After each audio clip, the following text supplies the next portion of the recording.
ঈদের ছুটির মধ্যেই ছেলের বউয়ের জন্মদিন পড়ায় এত মজার মজার খাবার এবং ঘোরাফেরা একদম জমে ক্ষীর হয়ে গিয়েছিল। হ্যালো এরিয়ান, আসসালামু আলাইকুম। তো সেদিন ছিল ঈদের চতুর্থ কিংবা পঞ্চম দিন, সেদিন ছিল আমাদের ছেলের বউয়ের জন্মদিন।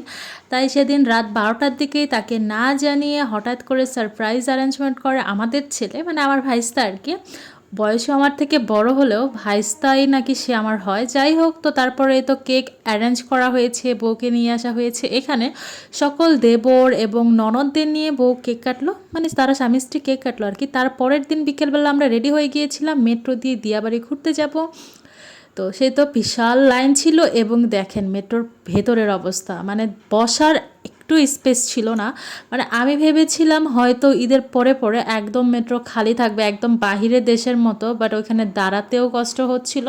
অতঃপর আমরা কোনোভাবে বসে চলে এসেছিলাম দিয়াবাড়িতে। আর এখানে এসে তো সারপ্রাইজ হয়ে গেছি, মানে মেলা হচ্ছিল, এবং মেলাতে এসে সবার আগে এই নৌকাতে আমরা উঠে নিয়েছিলাম। যদিও একদম মাঝখানে বসেছিলাম, যেন একটুও খারাপ না লাগে, তাও খারাপ লেগেছে।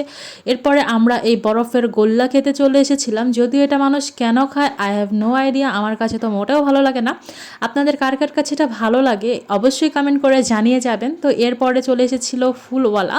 তো দিয়াবাড়িতে গেলে ফুল কিনতেই হয়, তাই কিনেছিলাম, এবং আপনাদের ভাই আমাকে পরিয়ে দিল for the first time being romantic. এরপরে হচ্ছে এই তো আমাদের পুচকি দুজন, ওরাও আমাদের সাথে গিয়েছিল। তারপরে আমরা সেখানে ফুচকা খেলাম, ফুচকা খেয়ে আর বাড়িতে এসে দেখি মজার মজার রান্না হচ্ছে। এখানে গরুর ভুঁড়ি রান্না হয়েছিল এক বিরাট বড় পাতিলা।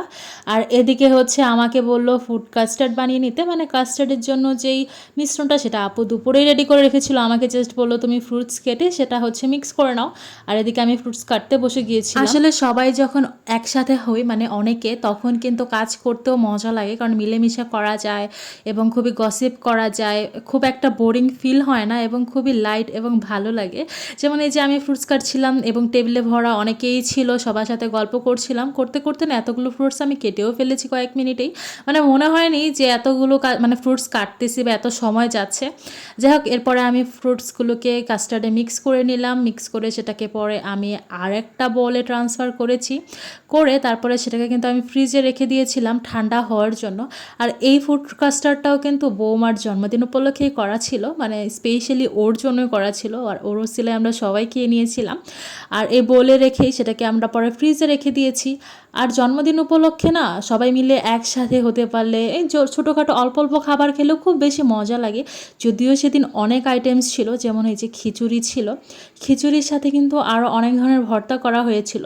খিচুড়ির সাথে ভুড়িটা পুরো জমে উঠেছিল, ভুড়ির সাথে ছিল আরও ভর্তা, আচার। এখানে ছিল চ্যাপার বাটাটা, এটা খুবই মজা লাগে আমার কাছে। আমার শ্বশুরবাড়ির এরিয়ায় না বেটে কীভাবে যেন হাতে বানায়, বাট এখানে চ্যাপার ভর্তা ছিল, ছিল কালোজিরা ভর্তা, আরও ছিল মুরগির মাংস।